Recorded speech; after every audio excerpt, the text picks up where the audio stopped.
I am, an actress, representing, at least in some sense, an industry that places crushing standards on all of us.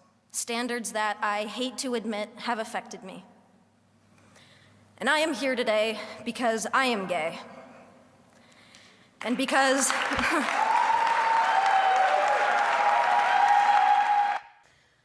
You know, I knew I would be a happier person. I knew that I was gonna feel better, and I did not anticipate just how happy I would feel, and just every aspect of my life, just an ease and a comfort, and it's really been quite extraordinary to feel just the shift. It was pretty much overnight, too. Yeah, just it is, because you're releasing shame. Yes. I mean, and anyone, it doesn't matter what it is, what you're carrying around that's your secret. Everyone has something that you're carrying around that you're ashamed of, and to carry shame around is first of all, it causes disease. You just can't.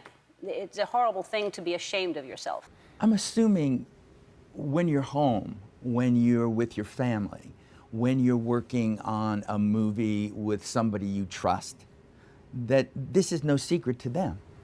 No. I mean, for a while, yeah, well, not to my family, not to my close friends, but yeah, when I worked, it's not something I shared. It wasn't. So you would be doing an X-Men movie or two, and you wouldn't be sharing this with people. No. It did get to a point where, yes. So, you know, when I got a bit older, I got more comfortable to be like, yeah, I have a girlfriend, or, you know, that kind of thing. Yeah. And then it got to a point where I was totally out of my life. Like, I was surprised when I met someone and they didn't know I was gay, you know. So I became very comfortable. So then really the last step was to just do it in a public way. Yeah. You said, I had to live during that period where I couldn't dress the way I wanted. I couldn't act the way I wanted or be the way I wanted. What toll does that take on you? Not a nice one. It's a very painful space to be. It's a sad space to be, an anxious space to be.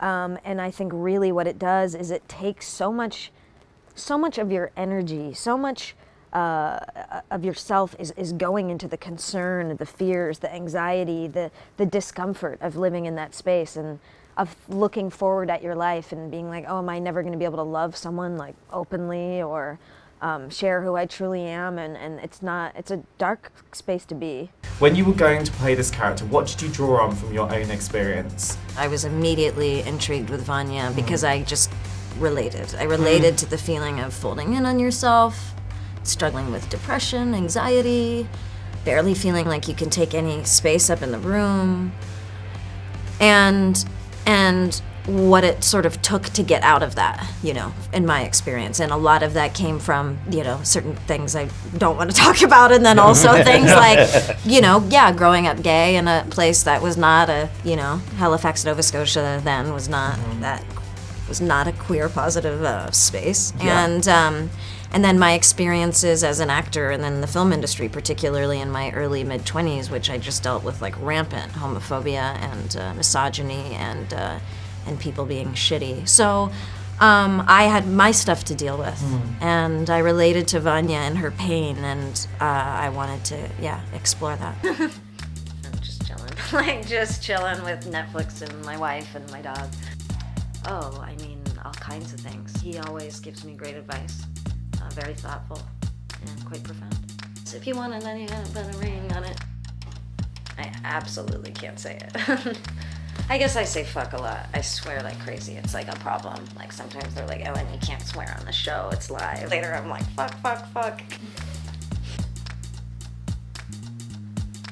My wife. And my dog's ears, I'm obsessed. Oh, that's a good story. And his breath. Dog paws. Yeah. Honestly, no, patterns. I can't explain it. Is that weird?